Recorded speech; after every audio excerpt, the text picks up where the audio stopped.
Mimi toka nimekaa matamko 8 yametolewa na teki 8, lakini ukenda chini wenyewe wanapingana, matamko yale hayafanyi kazi vizuri, wenyewe wanapingana, kwa sababu waliosimama kwenye mstari wa haki wanaona ile ni batili inayofanyika. Kwa hiyo waliosimama kwenye mstari wa haki hawaungani nao, wanaona ni batili iliyofanyika. Kwa niseme kwamba Tanzania yetu ni nchi ya umoja, nchi ya ushikamano, amani na utulivu ndio ngao zetu.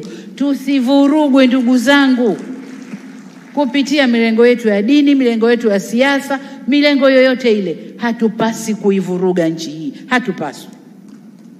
Hata kama aliyepo juu ya serikali humtaki, kuna muda. This is a democratic country. Huyu mtu ataendesha mpaka wakati huu, kafanya makosa, semeni makosa yake. Kosa la serikali ya awamu ya 6 kueneza huduma bora za afya Tanzania, hilo kosa letu.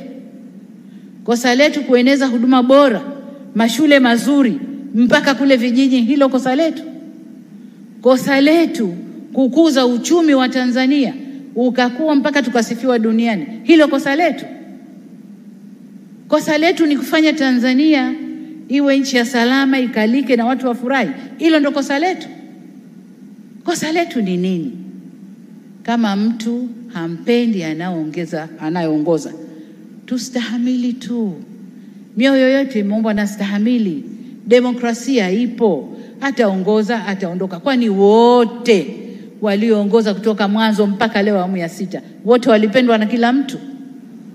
Nchi ilivurugwa. Sasa kama humpendi Samia, hakuna sababu ya kuvuruga nchi. Kama humpendi kwa alivyo, humpendi kwa dini yake, humpendi kwa alikotoka, hakuna sababu ya kuvuruga nchi. Katiba yetu, sheria zetu zipo. Nchi hii inaongozwa kwa katiba na sheria zetu. Hakuna sababu ya kuvuruga nchi ndugu zangu.